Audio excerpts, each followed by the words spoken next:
The White Knight returns. Years passed, and the restless princess became queen of her father's kingdom, and had a family with the prince, now king. The White Knight had long been forgotten by all but the king and queen as a memory of their meeting. The memory glued the royal couple together and made their love stronger. She was a legend to the people, and a child's game. Everyone wanted to be the knight.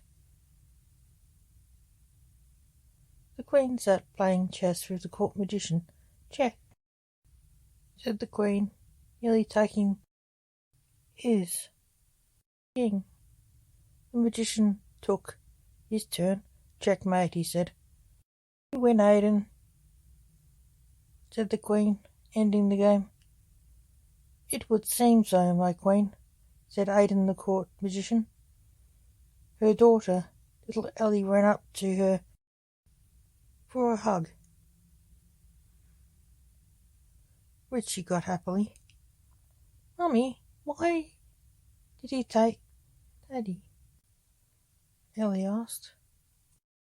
"He didn't take your daddy," said the queen. "Cute," said Aidan, seeing ignorance of a child as cuteness. "We were only playing a game. In the game chess, you have to take the other person's king," the mother said, smiling, trying to calm her daughter. In the room came King Justin, her husband, playing White Knight with their young son, Braden, who played as the knight with wooden toy swords. The king let his son win, of course, and played dead with an over-the-top death, causing Queen Isabella to smile. Little Ellie cried, thinking her daddy was dead. "Daddy's not dead," said the queen.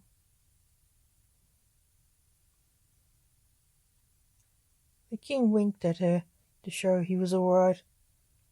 He smiled and got up and messed up his son's hair. "Daddy's alive again," sang Ellie, hugging him. The king laughed and picked her up and swirled her around. She was happy. "That was only playing dead," said Braden, who was a little older and less innocent. The king smiled. "My king, the dark wizard Griffin, has taken the town and has defeated the soldiers you sent to kill it," said Aidan. "All of them?" asked the king, with an air of concern. "All but one drummer boy, who reported the defeat to me," said Aidan, who was also in charge of the king's army. Later, while the queen was visiting a sick courtier, the griffin attacked and took her family, leaving her alone. As she was a woman, Aidan took control. He sent her personal guard to save the royal family and told her to stay in the castle where she was safe. Her guard troop was defeated. The royal family were left for dead. The desperate queen knew there was only one chance for them. The queen snuck into the old wing of the castle that nobody went to for so long it was forgotten by all but her. She found a room with an old suit of armour in it. She changed into it and left the castle to go to a secret stable with a white horse. It left there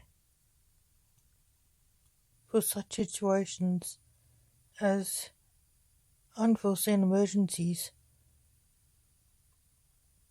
The Queen rode to find her family. She knew the griffin would know where they were, so she hunted it. When she first saw it, it was flying in the orange dusk clouds above the town near the castle. She shot an arrow that passed its head. It flew down to see her, its foe. "Who are you, Sir Knight?" asked the startled griffin. "I am the White Knight," said the Queen. "No, you were the White Knight," said the griffin, attacking her. "Where is the royal family?" demanded the knight, defending herself. "You're a good fighter. I'll look forward to defeating you," boasted the griffin, admiring her defensive skills. In the battle that followed, the helmet was knocked off. Moments before she was going to be killed by the beast, a voice called out to the griffin, "Let her go, Graham." "She is the Queen," shouted the dark wizard, his master. The beast let her go. "Take her to her family, Graham," the wizard called. She was picked up and taken to her family. She awoke to hear Ellie asking the king, "Why is Mummy dressed as a knight? Is she playing White Knight with them?" asked Ellie. Confused, she didn't know Mother was the White Knight. "Something like that," said King Justin, who knew her secret. "Are you all right?" asked the Queen, hugging them, one by one. "Yes," said the king, who kissed her. "Where is the wizard who is holding us?" asked the Queen. "Who knows?" said the king. "What does he want?" asked the Queen. "To rule the kingdom. He meant to catch us all at once." "You're going to see Lady Kiara?" "Changed his plans," said the king.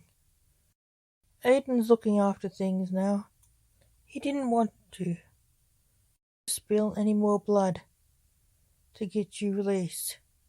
That's why I'm here. I'm here to save you," said the Queen. "Oh, no. It worked." "What worked?"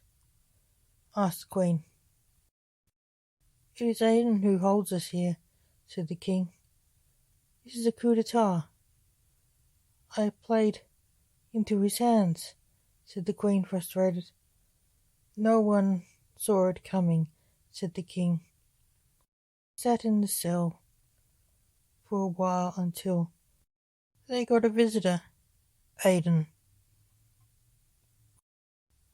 "What do you tell the people now I'm gone?" asked the Queen.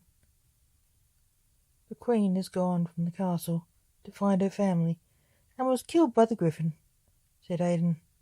"I'm not dead," said the Queen. "Not yet," said the wizard, smiling. The Queen dashed at Aiden and stabbed him in the heart with a small dagger, which the people, disarming her, missed, and she found was still there. Aiden fell dead. They found there was no one there but the wizard and his griffin. They tried to escape without bothering the griffin, but Ellie gave them away. "Mummy, what is that birdie?" Ellie said, seeing the griffin. The griffin heard her, and it screeched and flew in their way. "Graham, your master is dead," said the Queen, walking towards it. "You don't have to do his will any more." The griffin paused for a moment. and spoke. "Thank you, I have been under an enchantment.